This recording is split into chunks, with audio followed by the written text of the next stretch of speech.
This is a CBS News special report. I'm Anthony Mason in New York, where stocks on Wall Street plummeted again this morning because of coronavirus concerns. The Dow Jones Industrials fell more than 9% right after the opening bell, as you can see, down 9.71%, almost 10%, which means trading was automatically stopped for 15 minutes.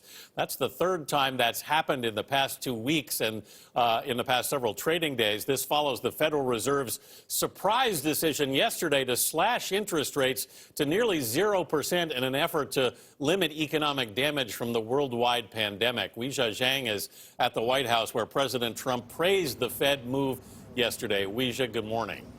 Good morning, Anthony, and to everybody. This is absolutely crushing for the economy. There is no other way to put it, and it's exactly what President Trump did not want and did not expect, Anthony, because as you mentioned, the Fed cut its benchmark rate yesterday by a full percentage point to now the range of 0 to 0.25%. And President Trump made remarks almost immediately after. In fact, it was happening, and he came here to the White House briefing room, and he told Americans that this was a time almost to celebrate. He said people and the markets should be thrilled.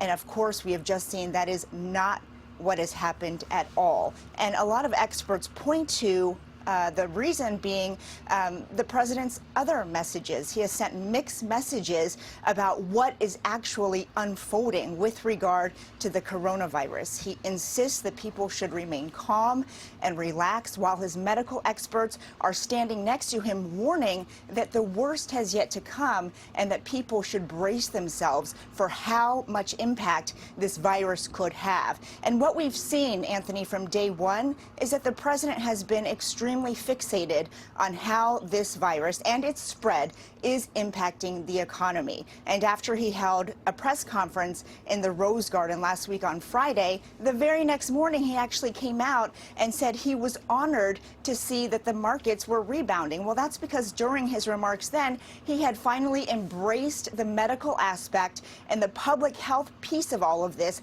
that his advisors had been urging him to do, instead of talking so much about the economy. But again, yesterday he came out. He congratulated the Fed for cutting the interest rate. He said this is going to be a big boost, and the opposite has now happened. And this, of course, adds to the anxiety, frankly, that many people are feeling about where their money is going. We know that today Congress is also taking steps. The Senate is expected to take up a House bill that already passed, which is an emergency funding package for people to offer paid sick leave to help feed families, especially those kids who are now out of school, and to boost the economy. But Anthony, this is a very dire message. The Fed signaled that when it cut its interest rate, and now we are all just seeing, what unfolds for the rest of the day. But so far, we have not heard from President Trump. Yeah. All right, Weijia, thank you. Yeah, one of the concerns here, I think a lot of people will be surprised that the market dropped so sharply after the Fed's decision. I mean, and one of the problems here now is that the Federal Reserve, having dropped interest rates to 0, essentially, Weijia has nothing more that it can do. It's got effectively no more bullets in its arsenal to use, and that's leaving things pretty vulnerable. We're joined now on the phone by CBS News business analyst Jill Schlesinger. Jill, are you surprised by the sharpness of this drop? Well, unfortunately not, since I've been up all night watching the futures markets. And here's what the problem is right now. The Federal Reserve has done exactly what it is supposed to do. It is supposed to make sure that the financial plumbing of the financial system is operational. And that's what they're doing. They do that by cutting rates. They do that by making sure that lending is available to individuals and businesses.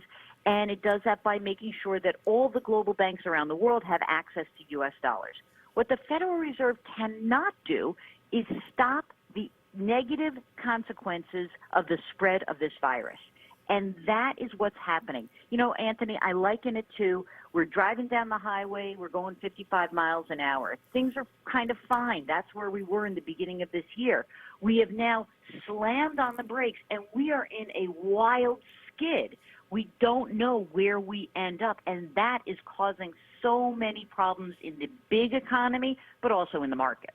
Yeah, in the meantime, we're seeing the economic consequences of this continually play out, and it's not clear, Jill, just how broad those are going to be. I mean, I was just across the street getting a cup of coffee. There were 2 customers in there when typically at this hour there are 10. They'd taken all the chairs and all the seating out because no one's supposed to congregate, and everybody behind the counter was like, we don't know what's going to be happening here. That's right. And I think that that's really the problem, is the uncertainty that we're all feeling. Of course, we feel uncertain about our own health and our family's health. That's one level. And then you drill down to the economic uncertainty, to the nearly 1/3 of the folks in this country who work in the private sector who don't have paid sick leave, to hourly employees who are going to see either hours reduced or even layoffs. This is where we need the government to come in and take action. And that's why a lot of traders were somewhat disheartened by the fact that we didn't get a bigger, broader deal in Washington, D.C. from the federal government to help ease the pain of individuals and small businesses. All right, Jill Schlesinger, thank you. Once again, trading halted on Wall Street as the Dow falls nearly 10% at the open. There is a 15-minute break when trading will resume after that. If it falls another 6%, trading will be suspended again. If it drops 20% for the day, then trading will be halted entirely for the day. Our coverage will continue on our 24-hour streaming network, CBSN. You can watch it at cbsnews.com or on our CBS News app. There will be more to come on your local news on this CBS station and tonight on the CBS Evening News with Norah O'Donnell. This has been a CBS News Special Report. I'm Anthony Mason, CBS News, New York.